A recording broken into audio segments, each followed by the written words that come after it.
Sagar auditorium നിറഞ്ഞു കവിഞ്ഞ് സഖാഫി സഞ്ചയം ഒഴുകിയെത്തുമ്പോൾ ആനന്ദസാഗരത്തിലാണ് നാം എന്ന് പറയുന്നതിനിടയ്ക്ക് ദുഃഖസാഗരത്തിലേക്ക് നമ്മുടെ ഈ സദസ്സ് വഴിമാറിയിരിക്കുകയാണ്. സമസ്ത കേരള ജംഇയ്യത്തുൽ ഉലമാ മുശാവറ അംഗവും ജാമിഅ സഅദിയ്യ ജനറൽ സെക്രട്ടറിയും ഉള്ളാൾ കേന്ദ്രമായി ധാരാളം മഹല്ലുകളുടെ ഖാദിയും എല്ലാമായ ആധ്യാത്മിക നേതൃത്വം, മഹാന്മാരായ സയ്യിദ് സാരഥികളിലെ പ്രോജ്വല താരകം ബഹുമാനപ്പെട്ട സയ്യിദ് ഫضൽ കോയമ്മ അൽ ബുഖാരി ഇന്ന് നമ്മോട് വിട പറഞ്ഞിരിക്കുകയാണ്. അള്ളാഹു അവിടുത്തേക്ക് ദറജകൾ ഏറ്റിക്കൊടുക്കുമാറാകട്ടെ. ആ നഷ്ടങ്ങളെല്ലാം അള്ളാഹു നമുക്ക് നികത്തി തരുമാറാകട്ടെ. വലിയ വലിയ നേതാക്കളെ അള്ളാഹു സുബ്ഹാനഹു വ തആല നമുക്ക് നേതൃത്വം നൽകുന്നതിന് നമ്മുടെ മുന്നിൽ അള്ളാഹു കാണിച്ചു നിലനിർത്തി തരുമാറാകട്ടെ എന്ന് ഉള്ളു നുറങ്ങുന്ന വേദനയോടെ നമ്മളിവിടെ പ്രാർത്ഥിക്കുകയാണ്.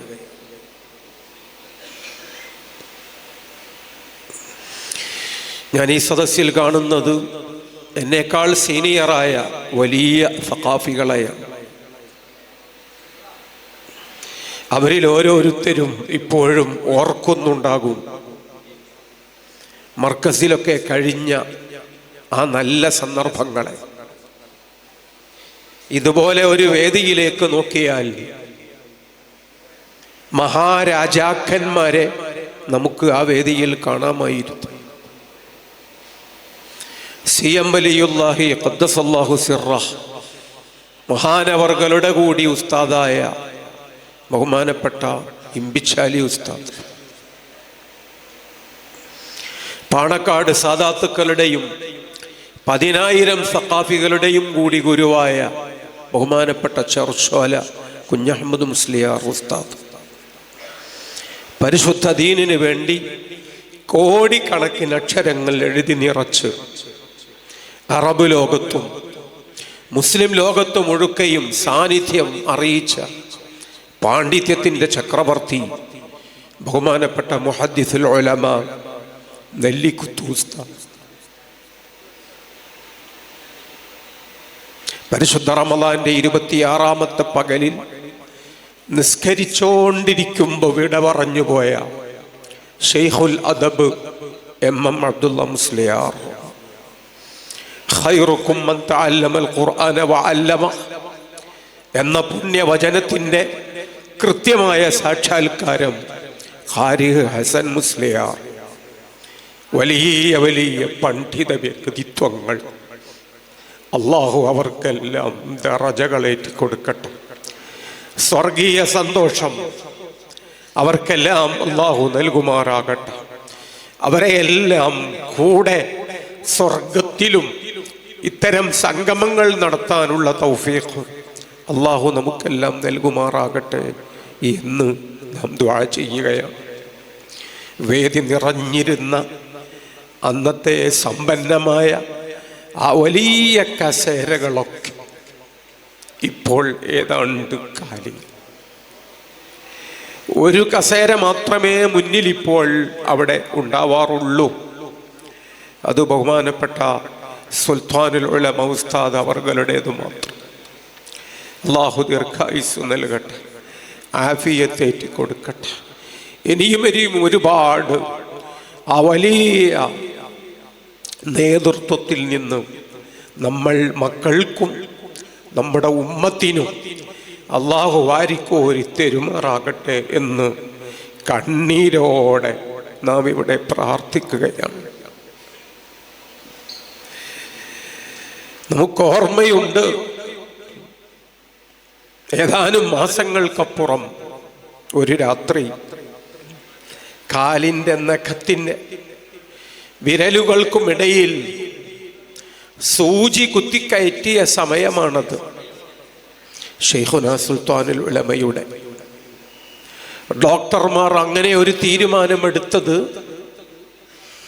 ഹയാത്ത് തന്നെയാണോ, അതല്ല മറ്റെന്തെങ്കിലും സംഭവിച്ചു പോയോ എന്ന് അവർക്ക് തീരുമാനിക്കാൻ കഴിയാതെ വന്നപ്പോഴാണ് ആ സൂചി അങ്ങനെ അങ്ങ് കുത്തിക്കയറ്റിയപ്പോൾ നല്ല വേദനയുണ്ട്. ആ വേദനയിൽ അല്ലാഹ് എന്ന് പറഞ്ഞപ്പോൾ കുറേ പേര് കരഞ്ഞു. ഡോക്ടർമാർ ഉൾപ്പെടെ പലരും സന്തോഷിച്ചു. കാരണം ഹയാത്ത് തന്നെയാണ് എന്നാണ് ആ തക്ബീർ നൽകിയ വലിയ സന്ദേശം. ആ ഒരവസ്ഥയിൽ നിന്നാണ് സുൽത്താനുൽ ഉലമ തിരിച്ചു വന്നത് എന്ന് നാം മനസ്സിലാക്കുമ്പോൾ അള്ളാഹു നമുക്ക് ചെയ്ത നിഅമത്ത് വളരെ വളരെ വലുതാണ്. ജനകോടികൾ നിരന്തരം പ്രാർത്ഥനയിലായിരുന്നു. അതിൻ്റെ ഗുണമാണ് നാം അവിടെ കണ്ടത്. 99% ആ തിരിച്ചുവരവ് സാധിച്ചിരിക്കുന്നു.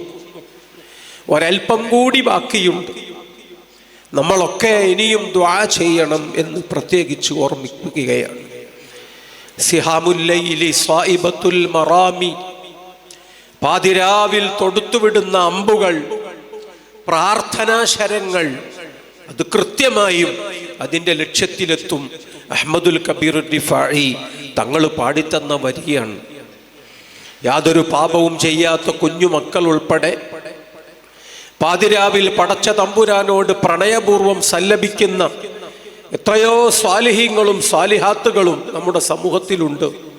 നമ്മളും അവരും ഒക്കെ ഇനിയും ദുആ ചെയ്യണം. ബഹുമാനപ്പെട്ട ഉസ്താദ് അവർകൾക്ക് വേണ്ടി മല പോലത്തെ ആലിമീങ്ങളെ നമ്മൾ പണ്ട് കണ്ടിട്ടുണ്ടായിരുന്നു. ഇനിയും അള്ളാഹു കാണിച്ചു തരട്ടെ. ഹിമാലയത്തേക്കാൾ പൊക്കമുള്ള വലിയ വലിയ ആത്മീയ വ്യക്തിത്വങ്ങളെ നമ്മൾ കണ്ടിട്ടുണ്ടായിരുന്നു. ഇനിയും അള്ളാഹു നമുക്ക് ആ നല്ല കാഴ്ചകൾ കാണിച്ചു തരുമാറാകട്ടെ. അഭയമില്ലാതെ ആശ്രയമില്ലാതെ ഈ വലിയ ജനസന്തതി ഇരുട്ടിൽ ഒരിക്കലും ആയി പോകാൻ പാടില്ല. അതുകൊണ്ട് നാം ഇന്ന് ചെയ്യുന്ന ഏറ്റവും വലിയ സൽക്കർമ്മമാണ് ഈ മഹത്തുക്കൾക്ക് വേണ്ടിയുള്ള പ്രാർത്ഥനകൾ എന്ന് നാം ഒരിക്കലും മറന്നു പോകരുത്. ആ പ്രാർത്ഥനകളെപ്പോലെ പ്രധാനമാണ് അവർക്കെല്ലാം മനസ്സിന് നമ്മൾ ആനന്ദം നൽകുക എന്നത്. ഞാൻ പറയുന്നു, ഈ സദസ്സ് ഉസ്താദ് കാണുമ്പോൾ ഉസ്താദ് അവർകൾക്കൊരു 10 വയസ്സ് പ്രായത്തിൽ കുറഞ്ഞു വരും. ഒരു നൂറ്റാണ്ട് മുന്നോട്ട് പോകാനുള്ള ഊർജം ലഭിക്കും. ഇദ്ഖാലു സുറൂറി ഫീ ഖുലൂബിൽ മുഅ്മിനീൻ ഏറ്റവും വലിയ സുഹൃതമായി പഠിപ്പിച്ചത് സയ്യിദുൽ വജൂദ് മുഹമ്മദുർ റസൂലുള്ളാഹി സ്വല്ലല്ലാഹു അലൈഹി വസല്ലം. ഉസ്താദ് ഒരു മുഅ്മിൻ മാത്രമാണോ? അനേക കോടികളുടെ മുമ്പിലുള്ള ഏക അവലംബമാണ്, കാലഘട്ടത്തിൻ്റെ വെളിച്ചമാണ്. ഉസ്താദ് അവർകൾ ഇന്ന് ഏതെല്ലാം വിശേഷണങ്ങൾ കൊണ്ട് വാഴ്ത്തപ്പെടേണ്ടതാണോ, നമ്മേക്കാളേറെ അപ്പുറത്തുള്ളവരും മറ്റും അതേക്കുറിച്ചൊക്കെ പറഞ്ഞുകൊണ്ടിരിക്കുന്ന സമയമാണ്.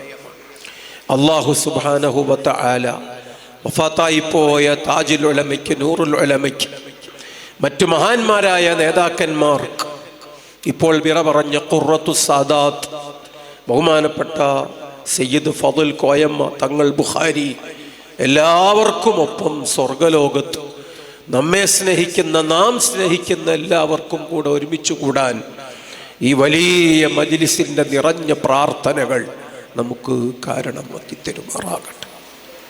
ഞാൻ ഓർക്കുന്നു, തിരൂരങ്ങാടി ബാപ്പു മുസ്ലിയാർ അശ്ശാഇറുൽ മുഫ്ലഖ് മാദിഹുർ റസൂൽ കേരളത്തിൽ എന്നല്ല പരിസര പ്രദേശങ്ങളിൽ കഴിഞ്ഞ നൂറ്റാണ്ടിൽ ജീവിച്ച ഏറ്റവും വലിയ മഹാപണ്ഡിതന്മാരെ നമ്മൾ എണ്ണിയാൽ വിരലുകൾ എണ്ണി തീർക്കുന്നതിന് മുമ്പ് തിരൂരങ്ങാടി ബാപ്പു ഉസ്താദിന്റെ പേര് അതിൽ കടന്നു വരും. ഇവിടെ നാം മുൻനിരയിൽ കാണുന്ന കക്കിഞ്ച സൈനി ഉസ്താദ് അവിടുത്തെ ഒരു ചെറിയ ശിഷ്യനാണ്. സമസ്തയുടെ പഴയ മുഷാവറയിൽ ഉണ്ടായിരുന്ന മഹാപണ്ഡിതനായിരുന്ന വൈലത്തൂര് ബാവ ഉസ്താദ് അവിടുത്തെ ശിഷ്യനാണ്. ആത്മീയ ജ്യോതിർഗോളം മഹാനായ കുണ്ടൂർ ഉസ്താദ് ബഹുമാനപ്പെട്ട തിരൂരങ്ങാടി ബാപ്പു ഉസ്താദിന്റെ ശിഷ്യനാണ്.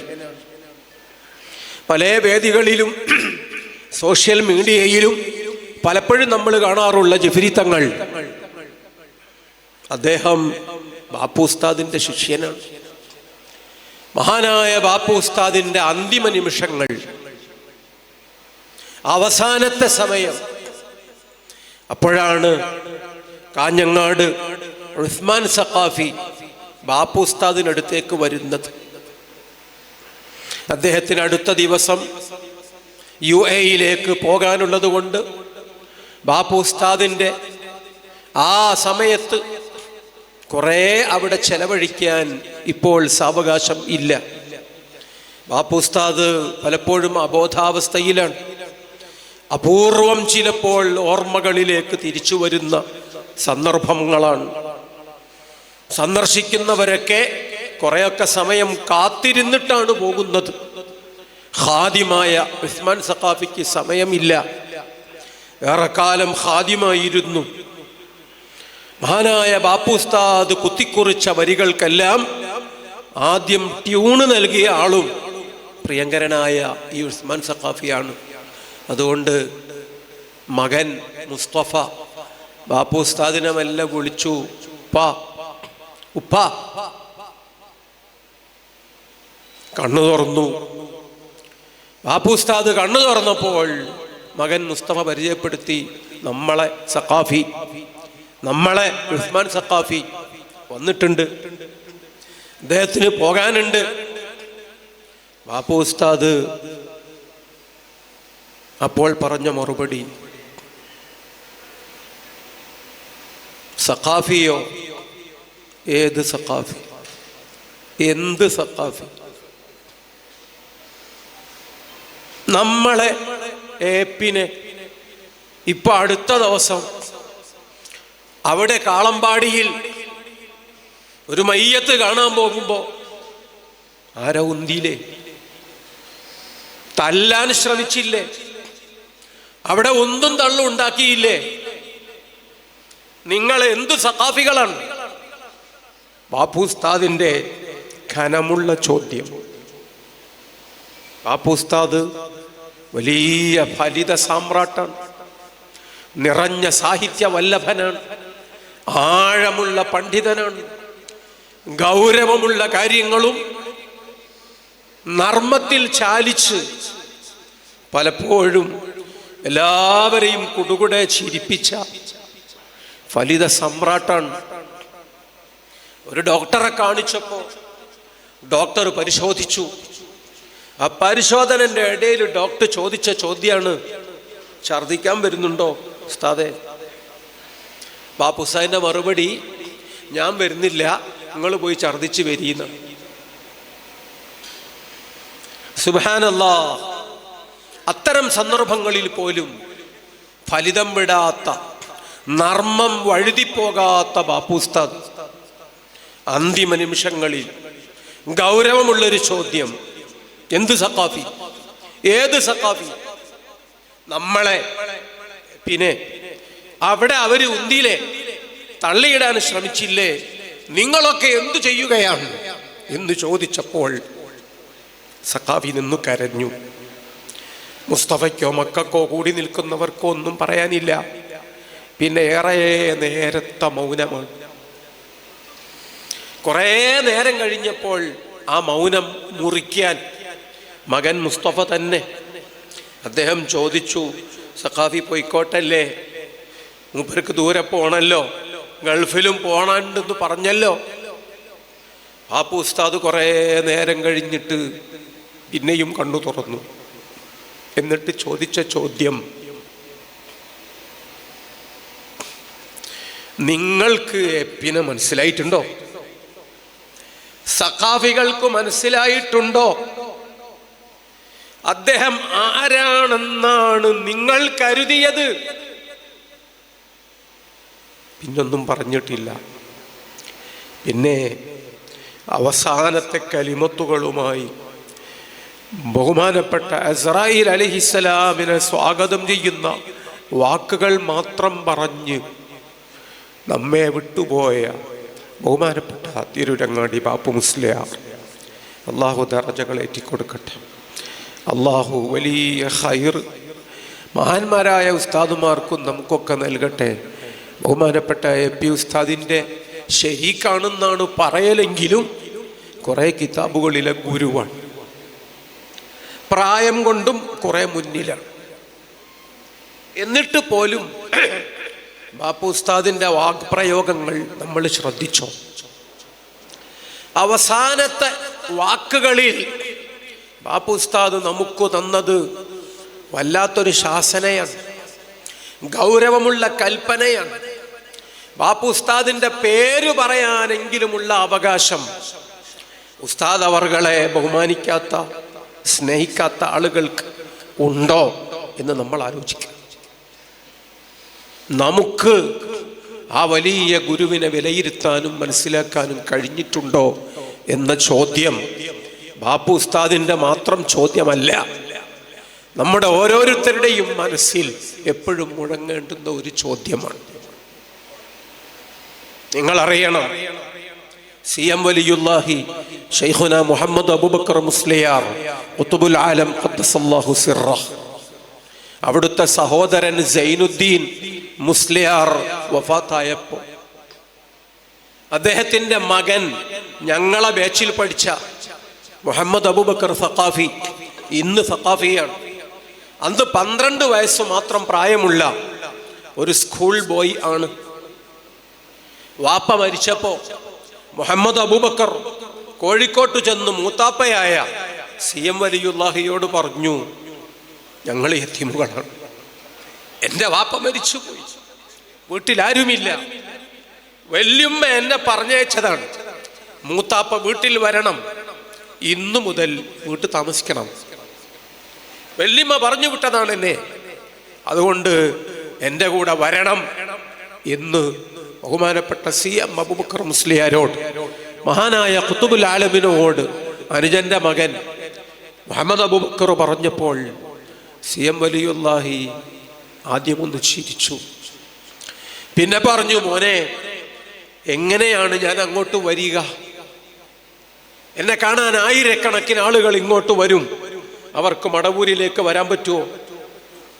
അവർ വന്നേക്കും, നാട്ടുകാർക്ക് അവരെ ഉൾക്കൊള്ളാൻ കഴിയുമോ? നമ്മുടെ നാട്ടിലേക്കൊരു റോഡുണ്ടോ? വീട്ടിലേക്ക് നല്ലൊരു വഴിയുണ്ടോ? പിന്നെ എങ്ങനെയാണ് മോനെ ഞാൻ ആ ചിറ്റടി മീത്തലിലേക്ക് വരിക എന്ന് ചോദിച്ചപ്പോ മുഹമ്മദ് അബൂബക്കർ നേരത്തെ എന്തോ തീരുമാനിച്ചു വന്ന പോലെ തന്നെ മറുപടി പറഞ്ഞു, പെട്ടെന്ന് റോഡുണ്ടാക്കും, അതിന് മുതാബ സമ്മതം തന്നാൽ മതി എന്ന് പറഞ്ഞപ്പോ പറഞ്ഞു, പിന്നെ റോഡുണ്ടാക്ക്, ഞാൻ വരാം. JCB ഒന്നും ഇല്ലാത്ത കാലമാണ്, 35 കൊല്ലം മുമ്പാണ്. CM വലിയുല്ലാഹി അനുമതി നൽകിയപ്പോൾ മുഹമ്മദ് അബൂബക്കർ വീട്ടിലേക്ക് റോഡ് ശരിയാക്കി, യുദ്ധകാലാടിസ്ഥാനത്തിൽ പണി തീർത്തു. 2 ആഴ്ച കൊണ്ടെല്ലാം ക്ലിയറാക്കി. വീണ്ടും ഒരിക്കൽ കോഴിക്കോട്ടേക്ക് ചെന്നിട്ട് കഥ പറഞ്ഞപ്പോ മഹാനായ CM വലിയുല്ലാഹി പറഞ്ഞു, ഒന്ന് ചിരിച്ചോണ്ട്, ഞാൻ വരും, വരാനായിട്ടുണ്ട്, വരുമ്പോൾ അതിലേ വരും. അന്ന് വഫാത്തായി കാന്തപുര ഉസ്താദ് മർക്കസിൽ നിന്ന് കൊടുത്തുവിട്ട വാഹനം ഉസ്താദ് ഖാദിയായ കുന്നമംഗലം പള്ളിയിലെ മയ്യത്ത് കട്ടിയിൽ, അങ്ങനെ ആ വാഹനത്തിൽ ആ റോഡിലൂടെ വന്നതാണോ CM വലിയുല്ലാഹി നേരത്തെ പ്രവചിച്ചത്? ഞാൻ വരും, വരാനായി, വരുമ്പോ അതിലങ്ങനെ വന്നോളൂ. പിന്നെ പറഞ്ഞ വാക്ക്, Muhammad Abubakar is still alive, ഇപ്പോഴും അയാൾ ഹയാത്തിലുണ്ട്, ഞങ്ങളെ ബാച്ചാണ്. എത്രയോ ആളുകൾ അദ്ദേഹത്തിന്റെ ശുറക്കാ, പിന്നെയും ആ കുടുംബവുമായി ബന്ധപ്പെടുന്ന ആളുകൾ ഈ സദസ്സിലുണ്ട്, നമുക്കിപ്പോഴും ബന്ധപ്പെടാൻ കഴിയും. അദ്ദേഹത്തോട് ചോദിച്ചു നോക്കണം നമ്മൾ. അന്ന് ശൈഖുന ഖുതുബുൽ ആലം പറഞ്ഞ വാക്ക്, ഞാൻ റോഡുണ്ടാക്കാൻ പറഞ്ഞത് എനിക്ക് വരാനല്ല, നമ്മുടെ ഏപ്പിക്ക് എന്നും വരാനാണ്. നമ്മൾ മനസ്സിലാക്കണം, നാം സഖാഫികൾ ഉസ്താദുമാരെ ബഹുമാനിക്കുന്നു. നമ്മുടെ വീടുകളിലേക്ക് ഉസ്താദ് വരണം എന്ന് നമ്മൾ ആഗ്രഹിക്കുന്നുണ്ട്. അതിന് മരിച്ച് പണിയെടുക്കുന്ന, വല്ലാതെ ആഗ്രഹിച്ച് ഉസ്താദ് അവർകളുടെ പിന്നാലെ കൂടുന്ന ധാരാളം സഖാഫികളെ നമുക്കറിയാം. നമ്മുടെ മക്കൾക്ക് പേര് വിളിക്കാനും നമ്മുടെ മക്കളെ വിവാഹത്തിന് കാർമ്മികത്വം വഹിക്കാനും ഒക്കെ നമ്മൾ ആഗ്രഹിക്കുന്നു ബഹുമാനപ്പെട്ട ഉസ്താദ് അവർകളുടെ സാന്നിധ്യം. 10,000-കണക്കിന് പ്രവർത്തകരും അങ്ങനെയാണ്. ആ പ്രവർത്തകരുടെ കൂടെ, ആ സാധു മുഹിബ്ബീങ്ങളെ കൂടെ നമ്മൾ മാത്രല്ല, മഹാനായ ശൈഖുന സിഎം വലിയുല്ലാഹി അന്ന് പറഞ്ഞ വാക്ക്, എൻ്റെ വീട്ടിലേക്ക് റോഡുണ്ടാക്കാൻ ഞാൻ പറഞ്ഞത് എനിക്ക് വരാനല്ല, നമ്മുടെ ഏപ്പിക്ക് എന്നും എന്നും വരാനാണ്. 35 കൊല്ലം പിന്നിട്ടിരിക്കുന്നു. വർഷത്തിലൊരു 3 വട്ടമെങ്കിലും പല കാരണങ്ങളാൽ ഉസ്താദ് വീട്ടിലൊക്കെ വരാറുണ്ട്. എത്ര ദീർഘദർശനമാണ് മുമ്പേ ബഹുമാനപ്പെട്ട ഖുതുബുൽ ആലം നടത്തിയത്. എത്ര കൃത്യമായാണ് ഇന്നും ആ വാക്കുകൾ പുലർന്ന് നമ്മൾ കാണുന്നത്. അവരെയൊക്കെ ഉള്ളിലുള്ള മഹബത്ത്, അന്ന് ഉസ്താദിന്റെ പ്രായം എത്ര കുറവാണ് എന്ന് നമ്മൾ ആലോചിക്കണം. ഇന്ന് ഉസ്താദ് താണ്ടിത്തീർന്ന ദൂരങ്ങളുടെ പകുതി പോലും അന്ന് കാന്തപുരം ഉസ്താദ് എത്തിയിട്ടില്ല എന്ന് നമ്മൾ ചിന്തിക്കണം. അപ്പോഴും ബഹുമാനപ്പെട്ടവരൊക്കെ ആഗ്രഹിച്ച ആഗ്രഹം, കാന്തപുരം ഉസ്താദിനോടുള്ള സ്നേഹവും ആ ബഹുമാനവും, എപ്പോഴും എൻ്റെ വീട്ടിൽ ബഹുമാനപ്പെട്ടവർ വരണമെന്ന് ബഹുമാനപ്പെട്ട സിഎം വലിയുല്ലാഹി പോലും ആഗ്രഹിച്ചതും. അള്ളാഹു അവിടുത്തേക്ക് ദീർഘായുസ്സ് നൽകുമാറാകട്ടെ. മഹാനായ വാളക്കുളം ബീരാൻകുട്ടി മുസ്ലിയാർ ഉസ്താദ് അവർകളെ 98 ബാച്ച് ഞങ്ങള് അവസാന മാസങ്ങളിൽ ഒരിക്കൽ സന്ദർശിച്ചപ്പോൾ തുറാബ് തങ്ങളുണ്ട്, ത്വാഹ തങ്ങൾ സഖാഫിയുണ്ട്, ഹക്കീം ഉസ്താദുണ്ട്, പലരുമുണ്ട്. ആ കൂട്ടത്തിൽ ബഹുമാനപ്പെട്ട വാളക്കുളം ഉസ്താദിനെ സന്ദർശിച്ചപ്പോൾ വാളക്കുളം ഉസ്താദിനെ നമുക്കറിയാം, മക്കളില്ല. മക്കൾ നമ്മളാണ്. നമ്മുടെയൊക്കെ ദുആകളിൽ എപ്പോഴും ഉസ്താദ് ഉണ്ട്, ഉണ്ടാകും. അല്ലാഹു ദറജകൾ ഏറ്റിക്കൊടുക്കുമാറാകട്ടെ. വാളക്കുളം ഉസ്താദ് വീട്ടിലിരുന്നു കൊണ്ട് ഞങ്ങളോട് പറഞ്ഞു, ഇതിലെങ്ങനെ റോഡ് ഞാനിപ്പോ ശരിയാക്കി, 75,000 രൂപ ചെലവാക്കി റോഡ് വരുത്താൻ. എന്തിനാണ് എനിക്കിപ്പോ റോഡ് എന്ന് നിങ്ങളിൽ പലരും ചിന്തിക്കുന്നുണ്ടാകും. എപി ഉസ്താദിനൊക്കെ ഈ വഴി വരേണ്ട ഒരു ദിവസം ഉണ്ടാകുമല്ലോ, അന്ന് ഉസ്താദ് വരാൻ ബുദ്ധിമുട്ടരുതല്ലോ, മൂപ്പരെന്തായാലും വരും, എന്നെ കൊണ്ടൊരു ബുദ്ധിമുട്ട് മൂപ്പർക്ക് ഉണ്ടാകരുതല്ലോ, അതുകൊണ്ട് 75,000 രൂപ ചെലവാക്കി ഞാനിപ്പോ ഇങ്ങോട്ട് റോഡ് ശരിയാക്കി എന്ന് ബഹുമാനപ്പെട്ട വാളക്കുളം ഉസ്താദ് പറഞ്ഞൊരു ഘട്ടം ഈ സമയത്ത് ഓർത്തു പോവുകയാണ്. മുഷാവറ മെമ്പർമാർ അങ്ങനെ ചിന്തിക്കുന്നു, സാധു പ്രവർത്തകന്മാർ അങ്ങനെ ചിന്തിക്കുന്നു, സഖാഫി മക്കൾ പണ്ഡിതന്മാർ അങ്ങനെ ചിന്തിക്കുന്നു, അള്ളാഹുവിൻ്റെ ആരിഫീങ്ങളും ഔലിയാക്കളും അങ്ങനെ ചിന്തിക്കുന്നു എന്ന് നാം ഈ സമയത്ത് മനസ്സിലാക്കുന്നു. കാലഘട്ടത്തിന് അള്ളാഹു നൽകിയ വലിയ ഒരു വരദാനമാണ് ഈ വലിയ ഗുരു എന്നതാണ് നമുക്ക് ആ പ്രഖ്യാപനങ്ങളിലൂടെ വായിച്ചെടുക്കാനുള്ള സത്യം. സിഎം വലിയുള്ളാനെ കാണാൻ പോയി. കാന്തപുരം ഉസ്താദ് ഏതാണ്ട് 2 പേരുടെയും സേവന സമർപ്പണ യാത്രകളുടെ തുടക്കത്തിൽ ഉസ്താദ് അവർകൾ രാത്രി ഖുതുബുൽ ആലമിനോടൊപ്പം ചെലവിടുന്നൊരു രാത്രിയിൽ കാണുകയാണ്, നിരന്തരമായി നിസ്കരിച്ചു കൊണ്ടിരിക്കുകയാണ്. സുബ്ഹി നിസ്കാരം ഒടുവില് രാവിലെ കൂടെ നിർവഹിച്ച് ബഹുമാനപ്പെട്ട സുൽത്താനുൽ ഉലമ മെല്ലെ യാത്ര പറഞ്ഞു പോരാനൊരുങ്ങിയപ്പോ കെട്ടിപ്പിടിച്ചോണ്ട് പറഞ്ഞു, എനിക്കും ഇങ്ങനെ തഹജ്ജുദ് നിസ്കരിക്കണം, എനിക്കും നിങ്ങളെപ്പോലെ ആകണം, നിങ്ങളുടെ വഴിയിൽ എന്നെയും കൂടി ഒന്ന് കൂട്ടിത്തരുമോ? ബഹുമാനപ്പെട്ട ഖുത്ബുൽ ആലം പറഞ്ഞു, പറ്റില്ല, നിങ്ങളെ വഴി വേറെയാണ്, എൻ്റെ വഴി വേറെയാണ്. നിങ്ങൾ മൂസാ അലൈഹിസ്സലാമിൻ്റെ വഴിയിൽ, ഞാൻ ഖദർ അലൈഹിസ്സലാമിൻ്റെ വഴിയിൽ. ഏതാണ് അഫ്ളൽ എന്ന് ഇപ്പൊ പറയാനായിട്ടില്ല. നിങ്ങൾ ആയിരക്കണക്കിന് പള്ളികൾ ഉണ്ടാക്കണം, നിങ്ങൾ അറബി കോളേജുകൾ സ്ഥാപിക്കണം, നിങ്ങൾ യതീംഖാനകൾ നടത്തണം, നിങ്ങൾ ലോകമെങ്ങും ചെന്ന് സുന്നി പറയണം, വാദപ്രതിവാദങ്ങൾ നടത്തണം, ദർസ് നടത്തണം, കിതാബുകൾ രചിക്കണം. സുബ്ഹാനല്ലാഹ്, കാന്തപുരം ഉസ്താദ് ഒരു അനാഥ ബാലനായിരുന്നു കേട്ടോ, സാമ്പത്തികം വട്ടപൂജ്യമായിരുന്നു കേട്ടോ, ഭൗതിക വിദ്യാഭ്യാസം അഭിമാനപൂർവ്വം മറ്റാരോടെങ്കിലും പറയാൻ മാത്രം ഉസ്താദ് നേടിയിട്ടുണ്ടായിരുന്നില്ല. പക്ഷേ അത്തരമൊരു വ്യക്തിയോടാണ് പറയുന്നത്, ആയിരക്കണക്കിന് പള്ളികൾ ഉണ്ടാക്കാൻ. ശരീഅത്ത് കോളേജ് എന്ന് അന്ന് പേരില്ല, ആ പേര് ഉസ്താദ് പിന്നീട് സ്വന്തം മനസ്സിൽ രൂപപ്പെടുത്തി നമ്മുടെ സ്ഥാപനങ്ങൾക്ക് സമ്മാനിച്ചതാണ്. അന്ന് അറബി കോളേജുകളെ ഉള്ളൂ, യതീംഖാനകൾ, സംവാദങ്ങൾ അന്ന് പറയാറില്ല, വാദപ്രതിവാദം എന്ന് പറയുന്ന കാലമാണ്. ആ കാലഘട്ടങ്ങളിൽ അന്ന് മഹാനവർകളെ ഏൽപ്പിച്ച വാക്കുകൾ ഇന്നിപ്പോൾ നമ്മൾ തിരിച്ചറിയുന്നു. ആ കോളങ്ങളെല്ലാം സുൽത്താനുൽ ഉലമ പൂർത്തിയാക്കി കഴിഞ്ഞിട്ട് ഏതാണ്ടൊരു 1/4 നൂറ്റാണ്ട് പിന്നെയും പിന്നിട്ടിരിക്കുന്നു.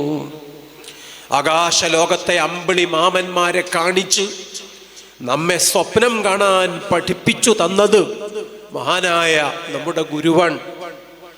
ആ കാഴ്ച കൈകൊണ്ട് ചൂണ്ടിക്കാണിച്ചതു മാത്രമല്ല, ആയുസ് മുഴുവനും മെഴുകുതിരി പോലെ ഉരുകിയൊലിച്ച് എത്രയെങ്കിലും സഞ്ചരിച്ച് ആ വലിയ സ്വപ്നങ്ങളൊക്കെയും നമ്മുടെ കൈക്കുമ്പിളിൽ കൊണ്ടുവന്നിട്ടു തന്നതും ഉസ്താദ് തന്നെ, വേറെ ആരുമല്ല. ഇനിയും ഈ ഉസ്താദിന് വലിയ സ്വപ്നങ്ങളുണ്ട്, ഇനിയും വലിയ കാര്യങ്ങൾ മഹാനായ CM വലിയുല്ലാഹിയെ പോലുള്ളവർ അവിടെ നിർദ്ദേശിച്ചത് ഉണ്ട്.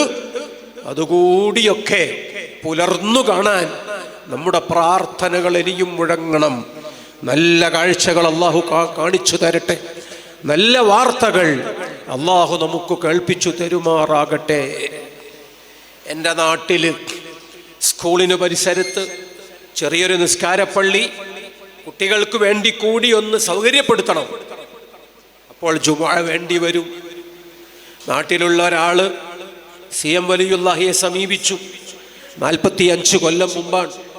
എന്നിട്ട് പറഞ്ഞു, സ്കൂളിനടുത്തുള്ള പള്ളി വലുതാക്കും, അവിടെ ജുമുഅ വേണമെന്ന് ആഗ്രഹമുണ്ട്, പക്ഷേ അവിടെ ജുമുഅ ഉണ്ടായാൽ പല തർക്കങ്ങളും, അതുകൊണ്ട് വിടുന്നു പറഞ്ഞാൽ തീർച്ചയായും ജുമുഅ പിന്നെ ആരും എതിര് പറയില്ല.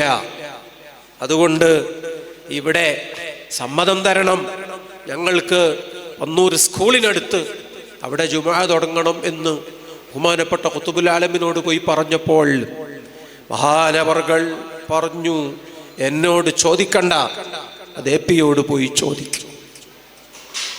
45 കൊല്ലം മുമ്പ് അന്നത്തെ ഉസ്താദ്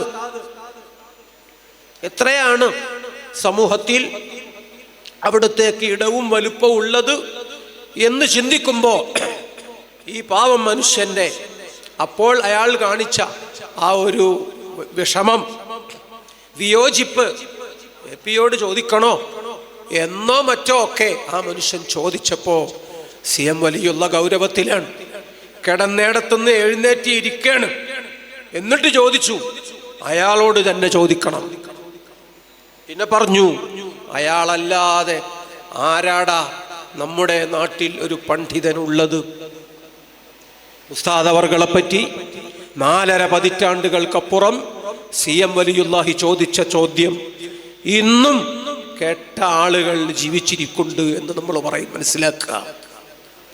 ആ ചോദ്യമാണ് ഇപ്പോൾ രാജ്യത്തുടനീളം മുഴങ്ങുന്നത്. കിങ് സൽമാൻ സൗദിയുടെ ഭരണാധികാരി ഡൽഹിയിൽ വന്നപ്പോൾ അദ്ദേഹം ഇരിക്കുന്നു. തൊട്ടടുത്ത് ഇരിക്കുന്നത് ഇന്ത്യൻ പ്രധാനമന്ത്രിയാണ്.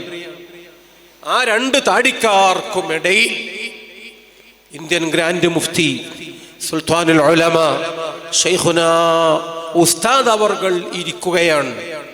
അപ്പുറത്തും ഇപ്പുറത്തുമുള്ളവർക്ക് സദസ്സിനോട് മിണ്ടുന്നതിന് പരിമിതികളുണ്ട്. ഉസ്താദ് അവർകൾ സമൂഹത്തിൽ ഈ രണ്ടു പേർക്കുമിടയിൽ അവരുടെ ഉത്തരവാദിത്വം നിർവഹിക്കുകയാണ്. മാധ്യമങ്ങൾ അതുതന്നെ ഫോക്കസ് ചെയ്ത് ലോകം നിറഞ്ഞ കണ്ണുകളോടെ ആ കാഴ്ച കാണുകയായിരുന്നു. തങ്ങന്മാർക്ക് വേണ്ടി മാത്രം ഒരു രാജ്യം, അതാണ് ജോർദാൻ, ജംഹൂരിയത്ത് ഉർദുൻ അൽ ഹാഷിമിയ്യ. അവിടുത്തെ രാജാവ് കിങ് അബ്ദുള്ള ഡൽഹിയിൽ വന്നപ്പോൾ ഇതേ സംഭവം ആവർത്തിക്കപ്പെട്ടു. അവർ രണ്ടുപേരും ഘനഗാംഭീര്യത്തോടെ ഇരുന്നു. മാധ്യമങ്ങളോട് ലോകത്തോട് സംസാരിച്ചത് ബഹുമാനപ്പെട്ട ശൈഖുനാ സുൽത്താനുൽ ഉലമ ഉസ്താദ് അവർകൾ തന്നെ. സംസാരിക്കാൻ മറ്റാര്? ബഹുമാനപ്പെട്ട മാണി ഉസ്താദ്, മൗലാന അബ്ദുൽ ഹമീദ് മുസ്ലിയാർ, അള്ളാഹു ദീർഘായുസ് നൽകട്ടെ, ആഫിയത്ത് നൽകുമാറാകട്ടെ. മഹാന്മാരായ ഉസ്താദുമാരുടെ ദീർഘായുസ് കൊണ്ട് അള്ളാഹു നമുക്കെല്ലാം സന്തോഷം നൽകുമാറാകട്ടെ. എല്ലാവരും ഇരിക്കും. ഷാർജയിലെ ഷെയ്ഖ് തിരുവനന്തപുരത്ത് വന്നപ്പോൾ കേരളത്തിൻ്റെ മുഖ്യമന്ത്രി മൗനിയാണ്. മറ്റുള്ളവർക്കും ഒന്നും പറയാനില്ല. അവർ സുന്ദരമായി ചിരിക്കുന്നുണ്ടായിരുന്നു. അപ്പോഴൊക്കെ മാധ്യമങ്ങൾ ഫോക്കസ് ചെയ്തത് കാന്തപുരം ഉസ്താദിനെയാണ്. അവർക്കിടയിൽ, നമുക്കിടയിൽ ഉസ്താദ് അവർകളുടെ സംസാരമാണ് നമ്മൾ അവിടെ കണ്ടതും കേട്ടതുമെങ്കിൽ ആ സാന്നിധ്യം എല്ലാവർക്കും വളരെ ആവശ്യമായി ഉപകാരപ്പെടുന്നത് ലോകത്തിൻ്റെ ഇന്നത്തെ അനുഭവമാണ്. ഖൈറുന്നാസി അൻഫഉഹും. ഹബീബ് സയ്യിദുനാ റസൂലുള്ളാഹി സ്വല്ലല്ലാഹു അലൈഹി വസല്ലമ തങ്ങൾ പറഞ്ഞ വാക്കുകൾ എത്ര കൃത്യമാണ്. സൗദി അറേബ്യൻ നിത്വാഖാത്തും ഹുറൂബും കരി നിയമങ്ങൾ ലക്ഷക്കണക്കിന് പ്രവാസികൾക്ക് മേലെ ചുമത്തിയപ്പോൾ ഇന്ത്യൻ സർക്കാർ പരിഭ്രമിച്ചു നിൽപ്പാൻ. ലോകത്തൊരുപാട് രാജ്യങ്ങളും ഏതാണ്ട് അതേ അവസ്ഥയിലാണ്. കേരളത്തിലുണ്ട് അന്നൊരു വലിയ കോൺഗ്രസ് നേതാവ് വയലാർ രവി. അദ്ദേഹം അന്ന് കേന്ദ്രത്തിൽ പ്രവാസികാര്യ വകുപ്പ് മന്ത്രി കൂടിയാണ്. കൊച്ചിയിൽ പത്രക്കാർ അദ്ദേഹത്തോട് ചോദിച്ചു, and what about Nitaqat and Huroob? നിതാഖാത്തിനെ പറ്റി, ഹുറൂബ് എന്ന നിയമത്തെ പറ്റി അങ്ങേക്ക് എന്തു പറയാനുണ്ട്? കുറച്ചു നേരം വാപൊളിച്ച് വാൽപോട്ട് നോക്കി നിന്ന വയലാർ രവി പറഞ്ഞു, ഉറൂബ് PC കുട്ടിക്കൃഷ്ണൻ എൻ്റെ നാട്ടുകാരൻ, ഞാൻ അദ്ദേഹത്തിൻ്റെ നോവലൊക്കെ വായിച്ചിട്ടുണ്ട്. പത്രക്കാർ ചിരി തുടങ്ങി. അപ്പോഴേക്ക് പേഴ്സണൽ അസിസ്റ്റൻസ് ഇടപെട്ടു. അവർ പറഞ്ഞു, ഉറൂബിനെ പറ്റിയല്ല ചോദിച്ചത്, ആലപ്പുഴയിലെ സാഹിത്യകാരനെ പറ്റിയല്ല അവർ ചോദിച്ചത്. അവർ ചോദിച്ചത് സൗദി പാസാക്കിയ ഭീകരൻ കരിനിയമങ്ങൾ, പ്രവാസികളുടെ കഞ്ഞിയിൽ കല്ല് വീഴുന്ന നിയമങ്ങളാണ് നിതാഖാത്തും ഉറൂബും. അപ്പോൾ പിന്നെ വയലാർ രവി പറഞ്ഞു, ഞാൻ 3 മാസം കഴിഞ്ഞ് ജിദ്ദയിലേക്ക് പോകാനിരിക്കുകയാണ്. അന്ന് അത് സംബന്ധമായി അധികൃതരുമായി ചർച്ച നടത്തും എന്ന് അദ്ദേഹം പറഞ്ഞപ്പോൾ അത്രയെങ്കിലും അദ്ദേഹത്തിന് പറയാൻ സാധിച്ചു. അപ്പൊ പത്രക്കാർ അവരോട് പറഞ്ഞു, നല്ലൊരു വാർത്ത വേറെയുണ്ടല്ലോ. കാന്തപുരം ഉസ്താദ് ഇന്നലെ സൗദി രാജാവുമായി കൂടിക്കാഴ്ച നടത്തിയിട്ടുണ്ടായിരുന്നു. ഈ നിയമങ്ങളിൽ ശരിയായ ഇളവുകൾ അനുവദിക്കപ്പെടുമെന്നും ആവശ്യമായ വകുപ്പുകൾ ചേർത്ത് വെച്ച് പ്രവാസി സൗഹൃദം ഉറപ്പുവരുത്തുമെന്നും അദ്ദേഹം സൗദി ഭരണാധികാരികളോട് ഉറപ്പ് വാങ്ങിയിട്ടുണ്ടായിരുന്നു. എന്തു പറഞ്ഞപ്പോ വയലാർ രവി വല്ലാത്തൊരു അപമാനത്തിൽ നിന്ന് രക്ഷപ്പെട്ടതാണ്. അദ്ദേഹത്തിന് പ്രതികരിക്കാൻ ഏതോ ഒരു കച്ചിത്തുരുമ്പെങ്കിലും കയ്യിൽ കിട്ടിയതാണ്. അപ്പൊ അയാൾ പറഞ്ഞു, അദ്ദേഹത്തെ പോലുള്ളവരാണ് നമ്മുടെ ഭരണകൂടത്തിന്റെ ഏറ്റവും പ്രധാനപ്പെട്ട ഒരു പിടിവള്ളി. അവരെ പോലെയുള്ളവരെ ഉപയോഗപ്പെടുത്തി നമ്മൾ ഈ വഴിക്ക് തീർച്ചയായും പരിശ്രമിക്കും. സുബ്ഹാനല്ലാഹ്. വയലാർ നബി കാശ്മീരിൽ പ്രസംഗിക്കുമ്പോൾ അദ്ദേഹം ഇന്ന് ഇന്ത്യയുടെ കേന്ദ്ര മന്ത്രിയാണ്, ആഭ്യന്തര വകുപ്പിന്റെ സഹമന്ത്രിയായിരുന്നു. അദ്ദേഹം പറഞ്ഞു, കാശ്മീരികളോട് എനിക്ക് അഭിമാനമുണ്ട് നിങ്ങളെ മുന്നിൽ നിൽക്കാൻ. എന്തുകൊണ്ടെന്നാൽ എൻ്റെ നാട്ടിൽ പഠിക്കുന്നുണ്ട് 100-300 മക്കൾ ഈ നാട്ടിൽ നിന്ന്. ഒരു കേന്ദ്രമന്ത്രിക്ക് അത് പറയാൻ കഴിഞ്ഞത് സർക്കാരിൻ്റെ വിദ്യാഭ്യാസ സംവിധാനങ്ങളെ മുന്നിൽ കണ്ടിട്ടല്ല, ഒരു മുസ്ലിയാരുടെ, ഒരു ഉസ്താദിന്റെ.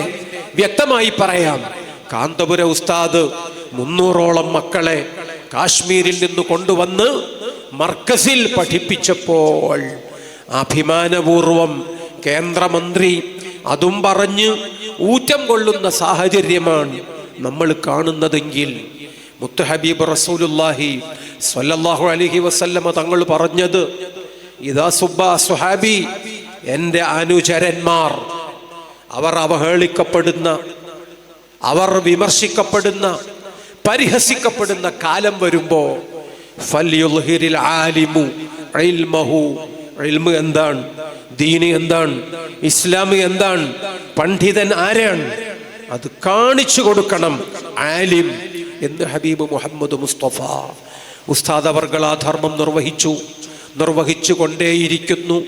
ആ വഴിയിൽ ഒട്ടേറെ പിന്മുറക്കാരെയും ഉസ്താദ് വളർത്തിക്കൊണ്ടിരിക്കുന്നു.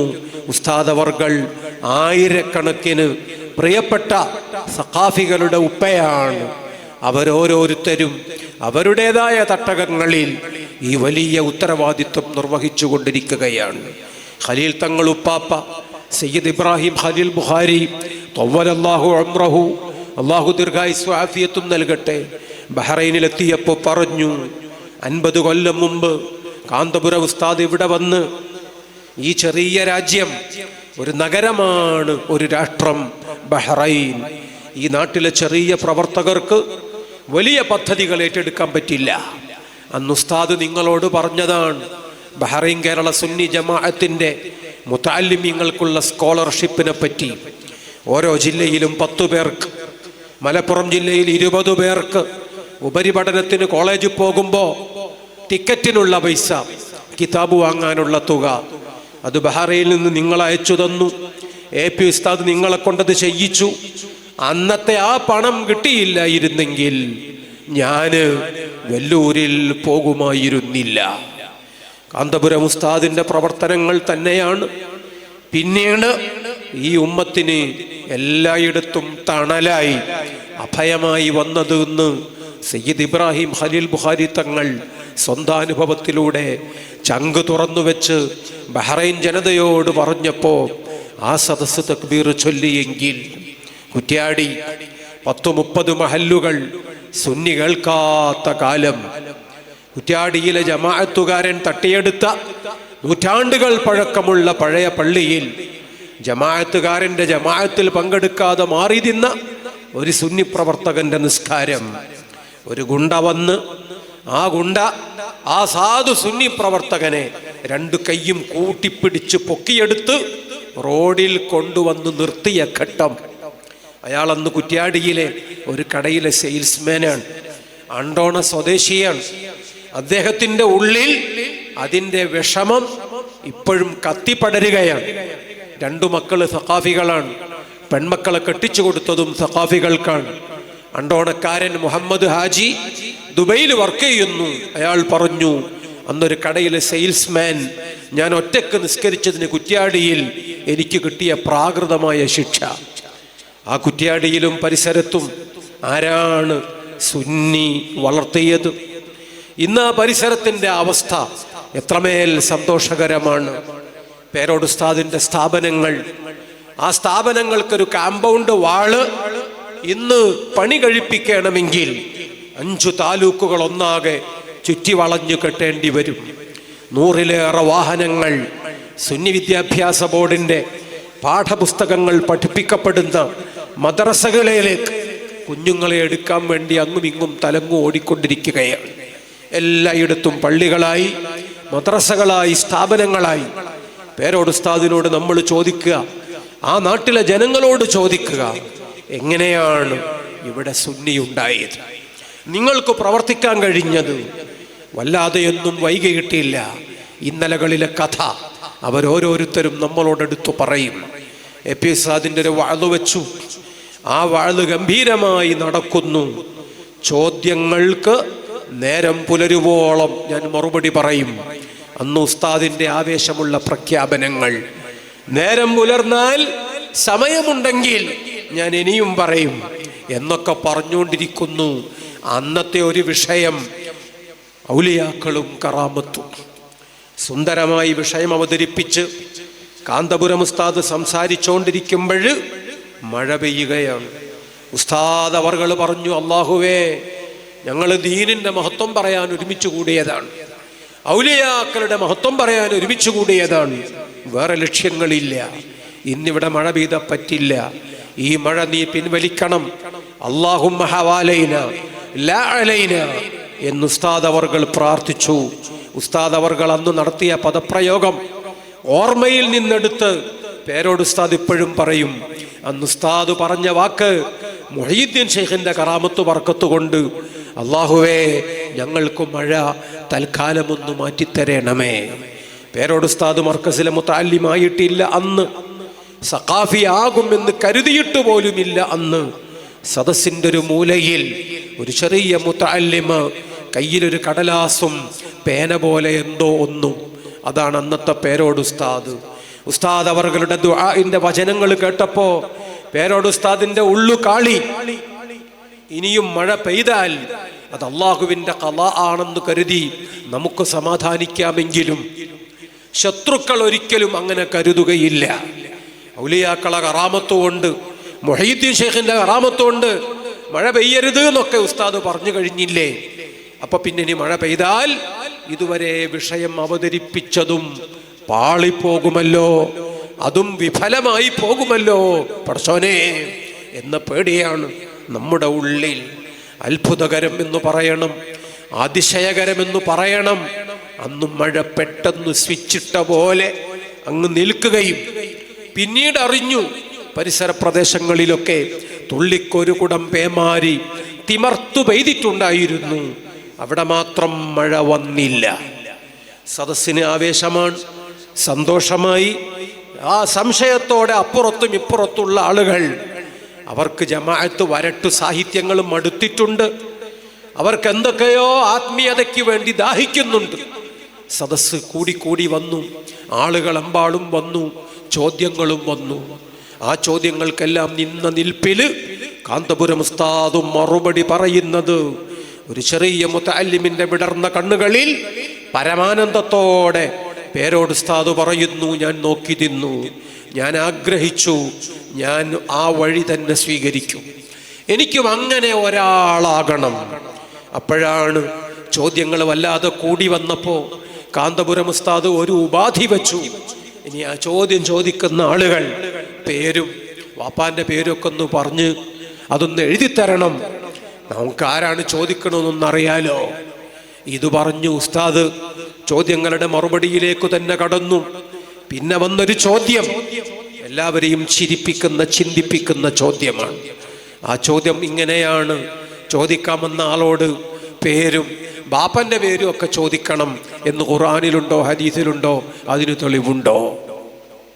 സുബ്ഹാനല്ലാഹ്. എപി ഉസ്താദ് ഒരു ചിരി ചിരിച്ചിട്ടുണ്ട്.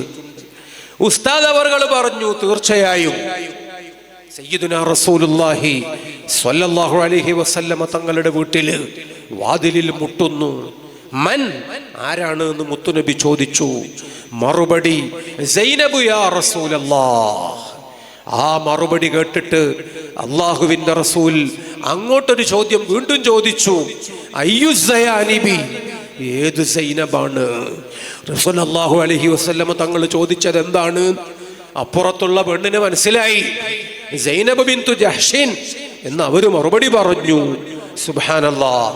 ഈ മറുപടിയൊക്കെ ഉസ്താദ് പറയുമ്പോ സദസ്സ് ആനന്ദം കൊണ്ട് ആറാടുകയാണ്, സന്തോഷം കൊണ്ട് അവരോരോരുത്തരും തക്ബീർ വിളിക്കുകയാണ്. പേരോട് ഉസ്താദിന്റെ പ്രഖ്യാപനം, അസംതു അലൈഹി, ഞാൻ അന്ന് തീരുമാനിച്ചു. ഇതൊന്നും നേരത്തെ മേറ്റർ ശരിയാക്കി വന്നതല്ല. ഇതൊന്നും കാലേ കൂട്ടി കണ്ടുവച്ചു പഠിച്ച് കാണാതെ അതങ്ങനെ വിഴുങ്ങി വന്ന് ഇവിടെ വന്ന് ഛർദിക്കാൻ കഴിയുന്ന രൂപത്തിലുള്ള റെഡിമെയ്ഡ് മറുപടിയല്ല. ഇത് അകക്കാമ്പിൽ നിന്ന്, ആന്തരിക വെളിച്ചത്തിൽ നിന്ന്, നിറഞ്ഞ പാണ്ഡിത്യത്തിൽ നിന്ന് അള്ളാഹു നൽകുന്ന മൗഹിബാത്ത് ഇലാഹിയ അത് തന്നെയാണ്. അതുകൊണ്ട് ഞാൻ തീരുമാനമെടുക്കുന്നു, ഞാൻ ചോദ്യങ്ങൾക്ക് മറുപടി പറയും, മുഴുവൻ ചോദ്യങ്ങൾക്കും മറുപടി പറയും. അഹ്ലുസുന്നത്തിനെതിരെ വരുന്ന സകല ചോദ്യങ്ങൾക്കും മറുപടി കണ്ടെത്തും ഞാൻ, അത് പറയും ഞാൻ, അത് സമൂഹത്തോട് പഠിപ്പിക്കും എന്ന് പേരോട് ഉസ്താദ് അന്നെടുത്ത ദൃഢനിശ്ചയം. സുബ്ഹാനല്ലാഹ്. അങ്ങനെയാണ് കാന്തപുരം ഉസ്താദിന് ശിഷ്യനായി വരുന്നത്. ഉസ്താദ് ബിരുദം നൽകുമ്പോൾ പറഞ്ഞ ഉപദേശം, നിങ്ങൾ വഅദ് പറയുന്ന ആളാണ്, നിങ്ങൾക്കതിന് സമ്മാനവും ഹദിയകളും ലഭിച്ചേക്കും. ആ ഹദിയകൾ ഒരിക്കലും എണ്ണി നോക്കരുത്. നിങ്ങളോടത് ഉപദേശിക്കാൻ എനിക്ക് അർഹതയുണ്ടാകണമെങ്കിൽ ഞാനത് എണ്ണി നോക്കുന്ന ആളാകരുത്. ഞാൻ ഇന്നുവരെ നോക്കിയിട്ടില്ല, നിങ്ങളും നോക്കരുത്. സുബ്ഹാനല്ലാഹ്. 40 കൊല്ലത്തോളമായി ബഹുമാനപ്പെട്ട പേരോട് ഉസ്താദ് ഒരിക്കലും ശമ്പളം വാങ്ങിയിട്ടില്ലെന്ന് നമ്മൾ അറിയണം. ഇങ്ങനെ കിട്ടുന്ന ഹദിയകൾ എണ്ണി നോക്കിയിട്ടില്ലെന്ന് നമ്മൾ അറിയണം. ബഹുമാനപ്പെട്ടവർ തന്നെയാണ് സംഘാടകൻ, ബഹുമാനപ്പെട്ടവർ തന്നെയാണ് മൈക്കിൻ്റെ സദസ്സിൻ്റെ മുഴുവൻ ചെലവുകളും വഹിക്കുന്നത്. ആ രൂപത്തിൽ എത്ര പ്രഭാഷണങ്ങൾ, എത്ര നീണ്ട പ്രഭാഷണങ്ങൾ, ഒരു ദിവസം 5ഉം 6ഉം പ്രസംഗങ്ങൾ. ആ പ്രസംഗങ്ങൾ 4 പതിറ്റാണ്ട് പിന്നിട്ടിരിക്കുന്നു. പിലാത്തറയിലെ പ്രസംഗം 7.5 മണിക്കൂറിലേറെ നീണ്ടത് ചരിത്രം അടയാളപ്പെടുത്തുന്നു. സഖാഫികളുടെ ഗുരു ആരാണ്? സഖാഫികളിലൂടെ ആ ഗുരു ഇവിടെ വരച്ചു വെച്ച് ലോകത്തിന് തുന്നിച്ചേർത്ത് കൊടുത്ത ചരിത്രം എത്ര ബഹുലമാണ് എന്ന് മനസ്സിലാക്കാനാണ് ഞാൻ ഈ ഉദാഹരണങ്ങൾ പറഞ്ഞത്. ഖലീൽ തങ്ങളായാലും, പേരോട് ഉസ്താദായാലും, ഊറ്റമ്പാറ ഉസ്താദായാലും, മുഹൈസുന്ന ശൈഖുന പൊന്മള ഉസ്താദായാലും എല്ലാവർക്കുമുള്ള പ്രചോദകം, അവരെ മുഴുവനും ഊതിക്കാച്ചി പൊന്നാക്കിയത് ബഹുമാനപ്പെട്ട സുൽത്താനുൽ ഉലമ ഉസ്താദ് തന്നെയാണ്. അഭിമാനപൂർവം അതെല്ലാവരും പറയും. നമ്മുടെ അഹങ്കാരം നമ്മൾ മാറ്റിവെക്കേണ്ടി വരും. നമ്മൾ സഖാഫികൾ മാത്രമല്ല, ഉസ്താദിൻ്റെ മക്കൾ എന്ന് നമ്മൾ അറിയണം. അള്ളാഹു ബഹുമാനപ്പെട്ടവർക്ക് ഇനിയും ഒരുപാട് ആ വിഷയങ്ങളിൽ മുന്നോട്ട് പോകാൻ അള്ളാഹു തൗഫീഖ് നൽകുമാറാകട്ടെ. ഞാൻ ഓർക്കുന്നു, മർക്കസിൻ്റെ യതീംഖാന മാനേജർ കോയ ഉസ്താദിനെ ഇവിടെ എല്ലാവർക്കും അറിയാം. അവസാനത്തെ ബാച്ചിലുള്ള 10 പേർക്ക് അറിയില്ലെങ്കിൽ അതുമാത്രമാണ് ഇസ്തിസ്നാ. കോയ ഉസ്താദിൻ്റെ നാട്ടിൽ കുവൈത്ത് കരാറ് വിശദീകരണം നടക്കുന്നു. തുറാബ് തങ്ങളന്ന് മർക്കസിലില്ല, ത്വാഹ തങ്ങൾ, വിനീതന, ഞാനും ഒക്കെ ചെറിയ ക്ലാസ്സുകളിൽ പഠിക്കുന്ന സമയമാണ്. കോയ ഉസ്താദിൻ്റെ ഉപ്പ ഇസ്മായിൽ കുട്ടി ഹാജിയുടെ പറമ്പിലാണ് പരിപാടി. ഒരു കല്ല് വന്ന് കാന്തപുര ഉസ്താദിൻ്റെ നെഞ്ചിലേക്ക് ഇല്ല, അത് പേനയിൽ തട്ടിത്തെറിച്ച് ശബ്ദത്തോടെ ആ സദസ്സിൽ ആ മുഴങ്ങിക്കേട്ടപ്പോൾ പരിപാടി തൽക്കാലം പാതി വഴിയിൽ അവസാനിക്കുകയാണ്. ആ പരിപാടി പിരിച്ചുവിട്ടത് ഞാൻ ഓർക്കുന്നു, സദസ്സിലുണ്ട് ഞാനൊക്കെ. അത് കുവൈത്ത് കരാറിൻ്റെ ഒരു കാലമാണ്, 92 നടന്ന പരിപാടി. സുബ്ഹാനല്ലാഹ്. കാലങ്ങൾക്ക് ശേഷം അതേ കുന്നമംഗലം 11-ാം മൈലിൽ ഉള്ള ഒരാൾ മുഹമ്മദ് അബൂബക്കർ സഖാഫിയുടെ അടുത്തേക്ക് വരികയാണ്, മടവൂരിൽ. എന്നിട്ട് അദ്ദേഹത്തോട് പറയുന്നു, ഞാൻ ഒരു മുജാഹിദ് സലഫി ആയിരുന്നു. ഭാര്യയുടെ അസുഖം, സാമ്പത്തികമായ പരാജയം, വല്ലാതെ വിഷമിച്ച് ഞാനിപ്പോൾ ആത്മഹത്യയുടെ വക്കിലാണ്. അവസാനത്തെ ഒരു പരിശ്രമം എന്നോട് ചിലര് പറഞ്ഞതാണ്, നിങ്ങളെ വന്നു കാണാൻ. നിങ്ങളെ വന്ന് കണ്ടാൽ പരിഹാരം ഉണ്ടാവും. അതിന് വന്നതാണ്. ബഹുമാനപ്പെട്ടവർ പറഞ്ഞു, മുഹമ്മദ് അബൂബക്കർ സഖാഫി പറഞ്ഞു, എന്നെ വന്ന് കണ്ടിട്ട് എന്താ?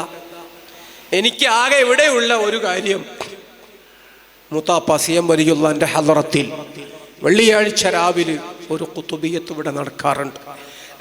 ആ മജ്ലിസിൽ നിങ്ങൾ വന്നാൽ എന്നെ കാണാൻ വരുന്ന ആളുകൾ അങ്ങനെ ആ മജ്ലിസിൽ സംബന്ധിക്കുന്ന പതിവാണ്. അവർക്ക് കാര്യങ്ങൾ നിറവേറി കിട്ടാറുണ്ട്. ആ സഹോദരൻ പറഞ്ഞു, ഞാൻ വേറെന്തൊക്കെയോ ആയിരുന്നല്ലോ, അതുകൊണ്ട് എൻ്റെ സംശയം മാറ്റിത്തരണം, എന്നിട്ട് ആ പരിപാടികളിൽ ഞാൻ സംബന്ധിച്ചോളാം. അദ്ദേഹത്തോട് സംസാരിച്ചു. ഇപ്പോൾ തഅന്നുത്തിൻ്റെ ഇനാദിൻ്റെ ഒന്നും സബീൽ അല്ലാത്തത് കൊണ്ട് അയാൾ കുറച്ചെന്തൊക്കെയോ മനസ്സിലാക്കി കാണും. ഖുതുബിയത്തിൻ്റെ മജ്ലിസിനെ അയാൾ സംബന്ധിക്കാൻ തുടങ്ങി. അദ്ദേഹത്തിൻ്റെ പ്രശ്നങ്ങൾക്ക് പരിഹാരവും കുറച്ചൊക്കെ അൽഹംദുലില്ലാഹ് സുബ്ഹാനല്ലാഹ്. പിന്നൊരു ദിവസം അദ്ദേഹം വന്നുകൊണ്ട് പറഞ്ഞു, വലിയൊരു സന്തോഷം പറയാനുണ്ട്, അതോടൊപ്പം വലിയ ഒരു സങ്കടവും പുതുതായി കിട്ടിയിട്ടുണ്ട്. ബഹുമാനപ്പെട്ട മടവൂർ സഖാഫി ചോദിച്ചു, എന്താ സംഭവം? പറഞ്ഞു, ഞാൻ ഇന്നലെ ഖുതുബുൽ ആലം CM വലിയുല്ലാഹിയെ സ്വപ്നത്തിൽ ദർശിച്ചപ്പോൾ എനിക്ക് വലിയ റാഹത്ത് തോന്നി. ഞാനിവിടെ വന്നതിന് റിസൾട്ട് ഉണ്ടല്ലോ എന്ന് ഞാൻ സമാധാനിക്കുകയാണ്. പക്ഷേ അപ്പോൾ CM വലിയുല്ലാഹി എന്നോട് പറഞ്ഞൊരു വാക്കുണ്ട്, അതൊരു വല്ലാത്ത വേദനയുള്ള വാക്കാണ്. അദ്ദേഹം മഹാനവർകൾ എന്നോട് പറഞ്ഞു, നീ ഇവിടെ എത്ര വട്ടം തിരിഞ്ഞാലും ഇല്ല, നിന്നെ കൂട്ടത്തു കൂട്ടൂല. വലിയൊരു ആലിമിനോട് വലിയ ഒരു ളുൽമ നീ ചെയ്തത് അത് പൊറുക്കാൻ പറ്റാത്ത അപരാധമാണ്. ഞാൻ കണ്ടത്, എന്നോട് പറഞ്ഞത്, എനിക്കൊരു രൂപവുമില്ല, ഞാൻ ഒരു ആലിമിനെയും അറിയില്ല, ഞാൻ ആരെയും ളുൽമ ചെയ്തിട്ടില്ല, പിന്നെ എന്തിനാണ് എന്നോടങ്ങനെ പറഞ്ഞത്? CM വലിയുല്ലാഹി പറഞ്ഞതായി അദ്ദേഹം സൂചിപ്പിച്ചപ്പോൾ മുഹമ്മദ് അബൂബക്കർ പറഞ്ഞു, സഖാഫി പറഞ്ഞു, വെറുതെ മൂപ്പരങ്ങനെ പറയില്ലല്ലോ, നീ ആലോചിച്ച് നോക്ക്. അദ്ദേഹം പറഞ്ഞു, ഒരു ആലിമിനെ ഇക്കാലം അത്രയും ഞാൻ പരിചയപ്പെട്ട് അടുത്തുകൂടിയിട്ടില്ല, ഒരാളോടും അങ്ങനെ ഒരു ബന്ധം എനിക്കില്ല, എനിക്കാകെയുള്ള ബന്ധം നിങ്ങളോടാണ്, നമ്മൾ തമ്മിൽ തെറ്റിയിട്ടുമില്ല, പിന്നെന്തായി പറയണത്? വെറുതെ ശൈഖുന പറയില്ല. ആ മനുഷ്യൻ അവസാനം ഓർമ്മയിൽ നിന്നെടുത്തു പറഞ്ഞു, പണ്ട് ഇസ്മായിൽ കുട്ടി ഹാജിയുടെ പൂളക്കണ്ടത്തിൽ അന്നൊരു പരിപാടി നടന്നപ്പോൾ APA എറിഞ്ഞത് ഞാനാണ്. അള്ളാന്റെ ദുനിയാവിൽ ഒരു മഖ്ലൂഖിനോടും ഞാൻ ആ കഥ പറഞ്ഞിട്ടില്ല. എന്തിനു പറയണം? ആരും അറിഞ്ഞിട്ടില്ല, എന്നോട് ചോദിച്ചിട്ടുമില്ല, അത്രേ ഉണ്ടായിട്ടുള്ളൂ. അതുതന്നെ അയാൾക്ക് കൊണ്ടിട്ടുമില്ല. മുഹമ്മദ് അബൂബക്കർ സഖാഫി പറഞ്ഞു, നിങ്ങൾ എന്താ വിചാരിച്ചത്? ഉസ്താദ് ആരാണെന്നാണ് ഗ്രഹിച്ചത്? ഉസ്താദും CM വലിയുല്ലാഹിയും തമ്മിലുള്ള ബന്ധം എന്താന്ന് ഞങ്ങൾ മനസ്സിലാക്കിയത്. അതുകൊണ്ട് പൊരുത്തപ്പെടിക്കണം, ഞാനും പോരാം. മുഹമ്മദ് അബൂബക്കർ സഖാഫിയോടൊപ്പം പിന്നീട് നന്നായി വന്ന മനസ്സുമായി ആ സഹോദരൻ ഉസ്താദിനടുക്ക് വന്ന് മാപ്പ് പറഞ്ഞപ്പോൾ അയാൾ ഉസ്താദിനെ കെട്ടിപ്പിടിക്കുന്നു, അയാൾ കരയുന്നു. ആ മനുഷ്യനോട് ഉസ്താദ് പറഞ്ഞു, സാരല്ലല്ലോ, അള്ളാഹു എനിക്കും നിങ്ങൾക്കും പുറത്തു തരട്ടെ. വല്ലാത്തൊരു വാക്കാണ്. ആ മനുഷ്യനെ ചേർത്ത് പിടിച്ച് ഉസ്താദ് കൊള്ളാവുന്നൊരു നോട്ടെടുത്ത് കീശയിലിട്ട് കൊടുക്കുകയും ചെയ്തപ്പോൾ ആ മനുഷ്യൻ കരഞ്ഞു, ഏങ്ങലടിച്ചു കരഞ്ഞു. അദ്ദേഹം കരയുമ്പോൾ ഉസ്താദ് അവർകളും കരയുകയാണ്. മുഹമ്മദ് അബൂബക്കർ സഖാഫി മടവൂരിലെ അദ്ദേഹം ഉസ്താദിനോട് ചോദിച്ചു, ഇയാൾ കരഞ്ഞോട്ടെ, ഉസ്താദ് എന്തിനാ കരയണത്? അപ്പോൾ ഉസ്താദ് പറഞ്ഞു, ഞാനാണ് കരയേണ്ടത്, എനിക്ക് ജീവിതത്തിൽ ഏറ് കിട്ടിയിട്ടില്ല. അന്നൊരേറ് എൻ്റെ പേനയ്ക്കു കല്ല് തട്ടിത്തെറിച്ചു പോയത് എനിക്കിപ്പോഴും ഓർമ്മയുണ്ട്. ഞാൻ ആ നേരത്ത് ദുആ ചെയ്തത്, അല്ലാഹുവേ ആ എറിഞ്ഞ മനുഷ്യന് നീ ഹിദായത്ത് കൊടുക്കണേ എന്നാണ്. ഇന്നിപ്പോ ആ മനുഷ്യന് തായിബായി കരഞ്ഞ് ദുആ ചെയ്യാൻ പറഞ്ഞുകൊണ്ട് എൻ്റെ മുന്നിൽ വരുമ്പോ അല്ലാഹു എനിക്ക് എത്ര വലിയ വലിയ നിഅമത്താണ് ചെയ്തത്. പടച്ചോനെ എൻ്റെ ദുആക്ക് ഉത്തരം തന്നതല്ലേ, അതുകൊണ്ട് ഞാനല്ലേ കരയേണ്ടത്. ബഹുമാനപ്പെട്ട ഉസ്താദ് കണ്ണീർ തുടക്കുകയാണ്. സുബ്ഹാനല്ലാഹ്, ആ മനസ്സ് നോളജ് സിറ്റിയേക്കാൾ വിശാലമാണ്. അറബിക്കടലിനേക്കാൾ വിശാലമാണ് എന്ന് പറഞ്ഞത് ഒരു പ്രഭാഷകൻ നിലമ്പൂർ ഭാഗത്ത് ഖുർആൻ പ്രഭാഷകനായൊക്കെ വന്ന് പല വിഷയങ്ങളിലും പലപ്പോഴും പ്രസംഗിച്ച് ഉസ്താദിനെയൊക്കെ നിശിതമായി വിമർശിച്ച ഒരാൾ. അയാൾ പിന്നെ മുജാഹിദിനെ പറ്റി പ്രസംഗിച്ചു, പിന്നെ രാഷ്ട്രീയക്കാരെ പറ്റി പ്രസംഗിച്ചു, ഇപ്പൊ എന്തെല്ലാമോ പ്രസംഗിച്ച ഒരാൾ. ആ പേരിൽ ഒരു റഹ്മത്തും ഒക്കെ ഉള്ളത് കൊണ്ട് സുബ്ഹാനല്ലാഹ്, അദ്ദേഹവുമായി ചിലർ ബന്ധപ്പെട്ടപ്പോ ആ വ്യക്തി പറഞ്ഞു, ഈ നൂറ്റാണ്ടിൽ ഇത്രമാത്രം ഖൽബിന് റഹ്മത്തുള്ള ഒരാളെ ഞാൻ വേറെ കണ്ടിട്ടില്ല ഉസ്താദ് അവർകളെ കുറിച്ച്. ഞാൻ അദ്ദേഹത്തിനെതിരെ എന്തെല്ലാം പ്രസംഗിച്ചിട്ടുണ്ട്, പക്ഷെ ഞാൻ നേരിട്ട് കാണാൻ പോകാതെ മാപ്പ് പറയാതെ ഫോണിലൂടെ അദ്ദേഹത്തോട് സലാം പറഞ്ഞപ്പോ അദ്ദേഹം എനിക്ക് സലാം മടക്കിയെന്ന് മാത്രല്ല, നിങ്ങൾ പറഞ്ഞതൊക്കെ ഞാൻ പൊരുത്തപ്പെട്ടു, നിങ്ങൾ ഇനി പറയാൻ പോകുന്നതും പൊരുത്തപ്പെട്ടു എന്ന് എന്നോട് പറഞ്ഞ ഘട്ടം. പക്ഷെ ഞാൻ പിന്നെയും അവിവേകം ചെയ്തു, പിന്നെയും അയാൾക്കെതിരെ രൂക്ഷമായി വിമർശിച്ചും ചീത്ത പറഞ്ഞും സുൽത്താൻ എന്ന വാക്കിനെ ശൈത്താൻ എന്ന് മാറ്റി വായിച്ചു പോലും ഞാൻ പിന്നെയും പ്രസംഗിച്ചു. പിന്നെയും ആ മനുഷ്യന് ഞാൻ ഫോൺ വിളിച്ചിട്ടേ ഉള്ളൂ, അടുത്ത് ചെന്നിട്ടില്ല. എന്നിട്ട് ഫോൺ മുഖേന ബന്ധപ്പെട്ടപ്പോഴ് എന്നോട് പിന്നെയും പറഞ്ഞത്, നിങ്ങൾ പറഞ്ഞതൊക്കെ ഞാൻ പൊരുത്തപ്പെട്ടു കേട്ടോ എന്നാണെങ്കിൽ ഇത്ര ഖൽബിന് റഹ്മത്തുള്ള വേറെ ഒരാളെയും നമ്മളാരും ജീവിതത്തിൽ കണ്ടിട്ടില്ല. കിതാബുകളിൽ അങ്ങനെയുള്ള മഹത്തുക്കൾ ഉണ്ടോന്ന് നമ്മൾ അന്വേഷിക്കുകയാണ് എന്ന് ആ വ്യക്തി പറഞ്ഞെങ്കിൽ സുബ്ഹാനല്ലാഹ്, ബാപ്പു ഉസ്താദിൻ്റെ ചോദ്യം നമുക്ക് മനസ്സിലാകുന്നുണ്ടോ? നിങ്ങൾക്ക് മനസ്സിലായിട്ടുണ്ടോ അയാൾ ആരാണ് എന്ന്? അയാൾ ആരാന്നാടാ നിങ്ങളൊക്കെ വിചാരിച്ചത്? എത്ര അർത്ഥഗർഭമാണ് ആ ചോദ്യം. നമുക്ക് ആ ഗുരുവിനെ ഇനിയും വേണം. നമുക്ക് നമ്മുടെ മക്കൾക്ക് വേണ്ടി കൂടി ആ വലിയ ഗുരുവിൻ്റെ ദർസ് ഇനിയും നിലനിൽക്കണം. ആ മുഖത്ത് നോക്കി നിന്ന് നമുക്കൊരുപാട് ഈമാൻ കോരിക്കുടിക്കാൻ, ആ ദുആകൾക്ക് ആമീൻ പറയാൻ, ആ വായിൽ നിന്നും നമ്മുടെ സനദുകൾ മുത്തസ്വിലാക്കി ഇജാസത്തുകൾ വാരിക്കൂട്ടാൻ ഗാംഭീര്യമുള്ള ആ ശബ്ദം ഇനിയും ഒരുപാട് വലിയ വലിയ പ്രഖ്യാപനങ്ങൾ മുഴങ്ങുമ്പോൾ ആവേശത്തോടെ തക്ബീർ ചൊല്ലാൻ, അങ്ങനെയൊക്കെ അള്ളാഹു നമുക്ക് ഇനിയും തൗഫീഖ് നൽകുമാറാകട്ടെ. നമ്മുടെ വലിയ ഗുരു അള്ളാഹു ദീർഘായുസ്സും ആഫിയത്തും നൽകുമാറാകട്ടെ. AP എന്നതിന് എൻ്റെ ചെറുപ്പകാലത്ത് അവേലത്ത് തങ്ങൾ പറയാണ്, എൻ്റെ ചെറുപ്പകാലത്ത് ഞാൻ കണ്ടുവച്ച ഫുൾ ഫോം ആലങ്ങാപ്പൊയിൽ എന്നാണ്. ഇന്ന് ഞാനത് മാറ്റി പറയുന്നു. ആ AP എന്നതിന് ഫുൾ ഫോം ആദർശ പ്രസ്ഥാനം എന്നാണ്. ആ AP എന്ന രണ്ടക്ഷരത്തിൻ്റെ ഫുൾ ഫോം ആഗോള പ്രശസ്തൻ എന്നാണ്. ബഹുമാനപ്പെട്ട അവേലത്തു തങ്ങൾ പാപ്പ അള്ളാഹു ദറജകൾ ഉയർത്തിക്കൊടുക്കുമാറാകട്ടെ. അവേലത്ത് തങ്ങളെ നമ്മൾ വിലയിരുത്തണം. 25-ാം വയസ്സിൽ സ്വന്തം നാട്ടിലെ മഹല്ല് കമ്മിറ്റി പ്രസിഡന്റായപ്പോൾ അവേലത്ത് തങ്ങൾ കണ്ണോടിച്ചു. വിധവകൾ നിറഞ്ഞ വീടുകളുണ്ട്, അനാഥ മക്കൾ പട്ടിണി കൊണ്ട് കരയുന്ന വീടുകളുണ്ട്. അത്തരമൊരു വീട്ടിലേക്ക് കയറി ചെന്ന്, ഈ അബൂബക്കർ, ഈ മോനെ എനിക്ക് തരണം, ഞാൻ കൊണ്ടുപോയി ഓതാൻ പറഞ്ഞേക്കാം എന്നു പറഞ്ഞ് ആ വീട്ടില് കുഞ്ഞീമ ഹജ്ജുമ്മയുടെ മുന്നിലേക്ക് ബഹുമാനപ്പെട്ട അവേലത്തു തങ്ങൾ കടന്നു വന്നൊരു ദിവസമുണ്ട്. ഈ വീട്ടിൽ മല്ലിയും മത്തിയും കിട്ടാതെ വന്നാൽ, ഉപ്പും മുളകും ഇല്ലാതെ വന്നാൽ അതെത്തിച്ചു തരാൻ ഞാൻ വിചാരിച്ചാൽ കഴിയും.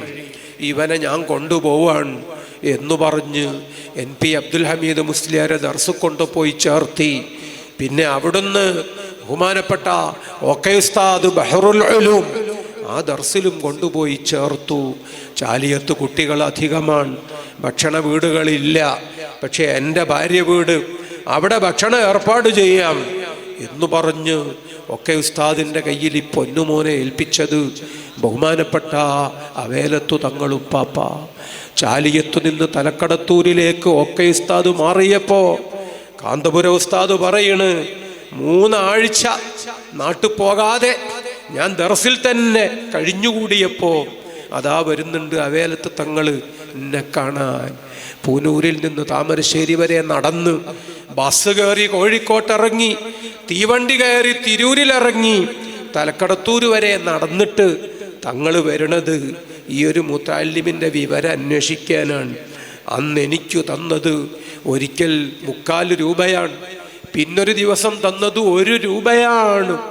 അന്ന് അവേലത്തു തങ്ങളൊക്കെ ഞങ്ങളെ വളർത്തിയെടുത്തത്, ഞങ്ങളെ പരിഗണിച്ചതും പരിചരിച്ചതും സ്നേഹിച്ച് ഉള്ളിൻ്റെ ഉള്ളിൽ കടലോളം ഞങ്ങൾക്കൊക്കെ സ്ഥാനം തന്നതും. ബഹുമാനപ്പെട്ട അവേലത്തു തങ്ങൾ ജീവിച്ചിരിക്കുമ്പോൾ നമ്മൾ അറിയണം, മർക്കസിൻ്റെ പ്രസിഡൻ്റാണ്, ഉസ്താദ് സെക്രട്ടറിയാണ്. ആ 2 പേരും ഇരിക്കുന്ന സമ്പന്നമായ ആ വേദി പഴയ സഖാഫികളുടെയൊക്കെ കണ്ണിന് മുന്നിൽ ഇപ്പോഴും ഉണ്ട്. ഒരു സത്യമാണ്, അവേലത്തു തങ്ങളെപ്പോലെ സന്തോഷമുള്ള വേറെ ആരാ ലോകത്തുള്ളത്? ഇത് ഞാൻ പഠിപ്പിച്ചൊരു മുത്തഅല്ലിമാണ്. ഈ മുത്തഅല്ലിമ് ഉസ്താദായി, മുദർരിസായി, മുസന്നിഫായി, സംവാദകനായി, ഗ്രന്ഥകാരനായി, സംഘാടകനായി, ക്രൗഡ് പുള്ളർ, വലിയ ജനക്കൂട്ടങ്ങളെ ആകർഷിക്കുകയാണ്. അന്താരാഷ്ട്ര രംഗത്ത് ആലിമീങ്ങൾക്ക് നേതൃത്വം നൽകാൻ ഈ പണ്ഡിതൻ ലോകമൊന്നാകെ ജനങ്ങൾക്ക് വെളിച്ചം നൽകാൻ സഞ്ചരിക്കുകയാണ്. അവേലത്തു തങ്ങൾ അനുഭവിച്ചൊരാനന്ദം അതിന് പകരം നിൽക്കാൻ ആർക്കെങ്കിലും സാധിക്കുമോ? നമ്മൾ യതീമുകളെ വളർത്തണം, നമ്മൾ മുത്തഅല്ലിമീങ്ങളെ പ്രോത്സാഹിപ്പിക്കണം, നമ്മൾ പരസ്പരം ഇൽമിൻ്റെ അഹ്ലുകാർ ആ ബഹുമാനവും സ്നേഹവും ഉസ്താദിൽ നിന്നും പഠിച്ച ആ നല്ല ഗുണങ്ങളൊക്കെ നിലനിർത്തണം. അല്ലാഹു ഈ സദസ്സ് അത്തരം ചില പ്രതിജ്ഞകൾക്ക് കൂടി നമുക്കിവിടെ അല്ലാഹു കാരണമാക്കി തരുമാറാകട്ടെ. അതുകൊണ്ടുള്ള വിജയവും നൽകട്ടെ. ഉസ്താദ് അവർകളുടെ ഉപ്പ പാവം മദ്രസയിൽ കുട്ടികൾക്ക് ഖുർആൻ പഠിപ്പിച്ചു കൊടുക്കുന്ന മൊല്ല അഹമ്മദ് എന്ന് പറയുന്ന അന്നത്തെ ആ വ്യക്തി ഹജ്ജിന് പോകാൻ തീരുമാനിച്ചു. ഭാര്യയെയും കൂട്ടി പോവാണ്. ജന്മിയുടെ സ്വത്തിൽ ഓരം പറ്റിക്കൂടുന്ന പാവമൊരു കുടിയാന്. ഹജ്ജിന് പോകാൻ ഭൂമി വിൽക്കുക മാത്രമേ മാർഗമുള്ളൂ. വീട്ടിൽ ഊണിന് വന്ന മുത്തഅല്ലിം മാസത്തിലൊരിക്കൽ വരുന്ന മുഅല്ലിമാണ്. ആ മുഅല്ലിമിനോട് പറഞ്ഞു, ഞങ്ങൾ ഹജ്ജിന് കൊടുത്തിട്ടുണ്ട്, അല്ലോ നിങ്ങൾക്കതെങ്ങനെ സാധിക്കും? ഞങ്ങൾ ആ പറമ്പ് വിറ്റിട്ട് പോവാണ് എന്ന് പറഞ്ഞപ്പോൾ കുഴച്ച് വായിലേക്ക് ഇട്ടുകൊണ്ടിരിക്കുന്ന ചോറിൻ്റെ ഉരുള ആ ഉസ്താദിൻ്റെ കയ്യിൽ നിന്ന് വീഴാണ്. അയാളെ കണ്ണിൽ നിന്നിങ്ങനെ വെള്ളം ചാടുകയാണ്. ഞാനൊക്കെ ഹജ്ജിന് പോകുമോ? എനിക്ക് മക്കയിലെത്താൻ കഴിയുമോ? കഴിയില്ല. അതുകൊണ്ട് നിങ്ങൾ ദ്വാരക്കണം. എന്നാ മനുഷ്യൻ ഉരുട്ടി ആഹരിച്ചു കൊണ്ടിരിക്കുന്നതിനിടയിൽ കണ്ണീരോടെ പറഞ്ഞപ്പോൾ അഹമ്മദ് കുട്ടി മൊല്ല അന്ന് പറഞ്ഞു, കുറച്ച് പൈസ ബാക്കിയുണ്ട്, നിങ്ങളും കൂടി പോരി, നമുക്ക് 3 പേർക്കും ഹജ്ജ് നിർവഹിക്കാം. പാരമ്പര്യത്തിൻ്റെ ആ ഗുണം നമ്മളറിയുക. ഇൽമിൻ്റെ അഹ്ലുകാരോട് കാണിച്ച ബഹുമാനം, അതിൻ്റെ റിസൾട്ട് നമ്മൾ വിലയിരുത്തുക. അള്ളാഹുവിൻ്റെ പരിശുദ്ധ ഭവനത്തിൽ ഹജ്ജിന് പോകുമ്പോൾ അതുകൊണ്ടുണ്ടാകുന്ന റിസൾട്ട് ദൂരവ്യാപകമായി, 1ന് 10,000 അള്ളാഹു തിരിച്ചു നൽകുന്നത് നമ്മളിവിടെ ചേർത്ത് വായിക്കുക. ആ ഉപ്പയും ഉമ്മയും അന്ന് ആ ഉസ്താദിനെ കൂടി ഹജ്ജിന് കൊണ്ടുപോയപ്പോൾ അവർക്ക് കിട്ടിയ പ്രാർത്ഥനകൾ ഇന്ന് നമ്മൾ അള്ളാഹുവിൻ്റെ കഅബാലയത്തിന് ചുറ്റും നമ്മൾ തവാഫ് ചെയ്യുമ്പോൾ നമുക്ക് കാണാം. ഉസ്താദ് അവർകളുടെ കിതാബുൽ ഹജ്ജ്, ആ പുസ്തകം കഅബാലയത്തെ തവാഫ് ചെയ്യാൻ ഉറുദുക്കാരുടെ കൈകളിൽ അതുണ്ട്. റഷ്യൻ ഹാജിമാരെ കയ്യിൽ ആ കിതാബുണ്ട്. അറബ് സഹോദരന്മാരെ കയ്യിൽ ആ കിതാബുണ്ട്. ലോകത്ത് ഒരുപാട് ഭാഷകളിലേക്ക് വിവർത്തനം ചെയ്യപ്പെട്ട കാന്തപുരം ഉസ്താദിന്റെ കിതാബുൽ ഹജ്ജ് 24 മണിക്കൂറും അള്ളാഹുവിൻ്റെ കഅബത്തെ തവാഫ് ചെയ്യുന്നത് നമുക്ക് കാണാമെങ്കിൽ 10,000 ഹാജിമാരെയും കൂട്ടി ഉസ്താദ് അവർകൾ അറഫയിൽ ദുആ ചെയ്യുന്നത്, അങ്ങനെ 10-30 ഹജ്ജുകൾ ബഹുമാനപ്പെട്ട ഉസ്താദ് അവർകൾ നിർവഹിച്ചത്, ആലിമീങ്ങളുടെ വലിയൊരു സഞ്ചയം, അനാഥ മക്കൾ, ഉസ്താദ് അവർകളുടെ സമ്പാദ്യം എണ്ണിയാ തീരില്ല. അത് ഇൽമിനോടുള്ള കമ്മിറ്റ്മെന്റാണ്. ഇൽമിന്റെ അഹ്ലുകാരോടുള്ള കമ്മിറ്റ്മെന്റാണ്. ആ ഇൽമുമായി ബന്ധപ്പെട്ടതിന് പടച്ചവൻ കൊടുത്ത വലിയ വലിയ പ്രതിഫലവും സമ്മാനവുമാണ്. ഈ സദസ്സിൽ ചരിത്രം അയവിറക്കുമ്പോൾ നമ്മളാ ഇന്നലകളെ മുഴുവനും ഫ്ലാഷ് ബാക്കായി ഓടിച്ചു പോകുമ്പോൾ നമ്മുടെ ഭാവിയിലേക്ക് കൂടി വെളിച്ചം കിട്ടും. ഞാൻ ദീർഘിപ്പിച്ച് സംസാരിക്കുന്നില്ല. മുത്തുനബിയാണ് പറഞ്ഞത്, ലാ തകുൻ ഇമ്മഅഹ, അമ്മായിയായി പോകരുത്, ആദർശം വേണം. ദുൽ വജ്ഹൈനി ലാ യകൂനു ഇൻദല്ലാഹി വജീഹാ, ഇരട്ട മുഖം, അവസരവാദം, അവൻ അള്ളാഹുവിൻ്റെ അടുക്കൽ സ്ഥാനമുണ്ടാവില്ല. ആദർശം, ആ ആദർശമാണ് ഉസ്താദ് അവർകൾ നമുക്ക് തന്ന ഏറ്റവും വലിയ ഒരു സമ്മാനം. നമ്മളത് മറക്കാൻ പാടില്ല. ആ നല്ല വഴി കൃത്യമായിരുന്നു, കണിശമായിരുന്നു, ചടുലമായിരുന്നു. ഏറ്റവും വലിയ ശരി അതായിരുന്നുവെന്ന് ഇന്ന് കാലം തെളിയിച്ചു കൊണ്ടിരിക്കുകയാണ്. പണ്ടൊരാൾ പ്രസംഗിച്ചത് ഞാൻ ഓർക്കുന്നു, എപ്പി ചെയ്ത ഏറ്റവും വലിയ തെറ്റ്, ഒന്നാമത്തെ തെറ്റ് എന്ന് പറഞ്ഞ് അയാൾ ഉദ്ധരിച്ചത് ഒരു പത്രം തുടങ്ങിക്കളഞ്ഞു എന്ന ആരോപണമാണ്. ഇവിടെ അതിൻ്റെ ഒരാവശ്യവും ഇല്ല എന്ന് പറഞ്ഞ് തട്ടിക്കയറി പ്രസംഗിച്ച പ്രസംഗത്തിലെ ആക്ഷേപം. സുബ്ഹാനല്ലാഹ്. കാന്തപുരം ഉസ്താദ് സിറാജ് ആരംഭിച്ചു. ഇല്യാപ്പള്ളി ഉസ്താദ് ചീഫ് എഡിറ്റർ നമ്മോടൊപ്പം വേദിയിലുണ്ട്. അള്ളാഹു നമുക്കിനിയും ഒരുപാട് നല്ല കാര്യങ്ങൾ കാണാനും ബന്ധപ്പെടാനും പങ്കുപറ്റാനും തൗഫീഖ് ചെയ്യുമാറാകട്ടെ. ഉസ്താദ് അവർകൾ പത്രം തുടങ്ങിയത് ആക്ഷേപമായി ഒരു കൂട്ടർ അവതരിപ്പിച്ചു. അവര് 35 കൊല്ലം കഴിഞ്ഞു അവർക്ക് നേരം വെളുക്കാൻ. അപ്പോഴാണ് അവരും പത്രം തുടങ്ങിയത്.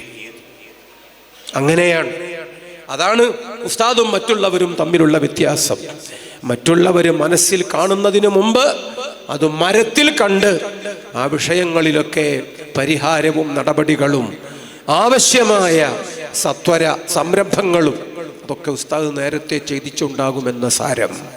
ഉസ്താദിനെതിരെ ചീത്ത പറയാൻ വേണ്ടി മാത്രം ആരംഭിച്ച പത്രം, ആ പത്രത്തില് ചീഫ് എഡിറ്ററും പബ്ലിഷറും അയാള് കഴിഞ്ഞ ഒരു മാസം മുമ്പ് പരസ്യമായി പത്രസമ്മേളനം വിളിച്ചുകൊണ്ട് പറഞ്ഞു, ഞാൻ ചീഫ് എഡിറ്ററായ പത്രം, ഞാൻ പബ്ലിഷറായ പത്രം, ആ പത്രത്തിൻ്റെ ഉള്ളിലുള്ളവരൊക്കെ മതവിരുദ്ധരാണ്, തമ്മാടികളാണ്, അവരൊക്കെ ദീനിൻ്റെ എതിരാളികളും സാമൂഹ്യദ്രോഹികളുമാണ്.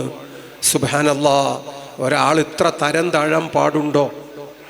ഞാനാണ് പബ്ലിഷർ, ഞാനാണ് ചീഫ് എഡിറ്റർ എന്നു പറഞ്ഞ ഒരാള് 10 വർഷം പിന്നിട്ട സ്വന്തം പത്രത്തെപ്പറ്റി പറയണത് എൻ്റെ പത്രത്തിലെ ഡെസ്കിലുള്ളവരും എഡിറ്റിംഗ് ബോർഡിലുള്ളവരൊക്കെ ഇങ്ങനത്തെ ആളുകളാണ്. പരസ്യമായി പറഞ്ഞപ്പോൾ 40 കാരണവന്മാർ കൂടി അയാൾക്ക് ഷോക്കോസ് നോട്ടീസ് കൊടുത്തു. ആ ഷോക്കോസ് നോട്ടീസിന് കൂടിയാലോചനാ യോഗം മുഷാവറയിൽ അയാൾ വന്ന് മറുപടി പറഞ്ഞപ്പോൾ ബാക്കിയുള്ളവരൊക്കെ അംഗീകരിക്കുകയും ചെയ്തു. ഇപ്പം എന്ത് മനസ്സിലായി? അയാൾ പറഞ്ഞത് ശരിയാണ്. ഇപ്പം എന്ത് മനസ്സിലായി? ആ മനുഷ്യൻ ചീഫ് എഡിറ്ററായ പത്രത്തിൻ്റെ ബാക്കി എഡിറ്റർമാരും ഡെസ്കിലുള്ളവരും ഒക്കെ തമ്മാടികളും മതവിരുദ്ധരും സുന്നി വിരുദ്ധരും സാമൂഹ്യ വിരുദ്ധരും റാഡിക്കൽ റൗഡികളും ഒക്കെ ആകുന്നു.